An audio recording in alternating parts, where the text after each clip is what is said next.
So I kind of thought 2D Mario was dead after Mario Maker, particularly after they added the ability to make world maps and essentially an entire 2D Mario game yourself. But in the last Direct, Nintendo just casually announced that they've seemingly reinvented 2D Mario, and it looks fantastic. Drop a like if you enjoy this video, as it really does help, and let's chat about the new trailer. Also, at the end, I'll give a little personal insight into my gaming history and why this game is so exciting to me, but let's get into it. So as soon as the trailer starts, we're introduced to this weird little talking flower and a Mario that looks stylistically very different from the new Super Mario Bros. Design. Then the screen expands and we just see how much creativity and expressiveness is on the screen. The 2D Mario series has gotten a bit stale with the new Super Mario Bros. Games, but it seems like here they really went back at least close to the drawing board and made some changes. The animations here all have so much life to them and the world looks so vibrant and alive. Another big change you can see right away is there's no timer visible on the screen. I've always been someone who likes to take my time and explore in a game, so the fact that I'll be able to do that more in a 2D Mario is really exciting.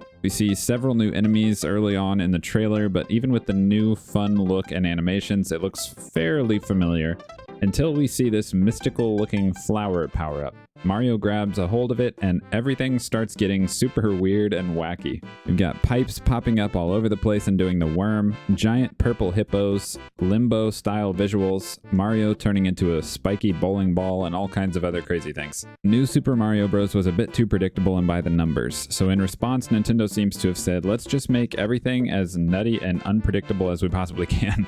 And I'm totally here for it. They also seem to have kept the 4-player co-op in the game, but maybe removed the collision and consolidated the lives all into one number, which would make the multiplayer a lot more convenient, in my opinion. We even have Daisy back in a mainline Mario game for the first time in quite a while, and it also looks like Yoshi is a playable character, but also rideable at the same time, maybe? I wonder if you can be a Yoshi and ride a different Yoshi. So then at the end of the trailer, we get the biggest thing people have been talking about, which is Mario turning into an elephant. This last part is hilarious as we see the talking flowers will actually react to what you do in real time, it seems like. Well then.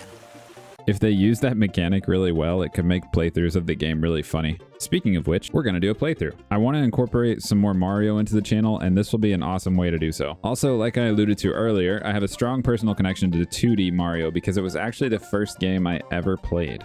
My mom had an old NES growing up and introduced me to Super Mario Bros. And I was totally hooked. Then when she told me there were hidden secrets and showed me an invisible block, then my tiny mind was completely blown and everything else was history. NES Mario Bros. And then Super Mario World on the Game Boy Advance, otherwise known as the greatest Mario game of all time, were probably the games I played the most growing up. So yeah, anyway, I'm super excited for this game. Let me know in the comments what your thoughts are on Super Mario Wonder. And also, if you made it this far, let me know what was the first game that you ever played. I'm curious to see what you guys' answers will be. All right, well, that's it for me. I'll see you guys in the next video. In the meantime, check this one out where I made fun of a super dumb Tears of the Kingdom article. It's pretty funny.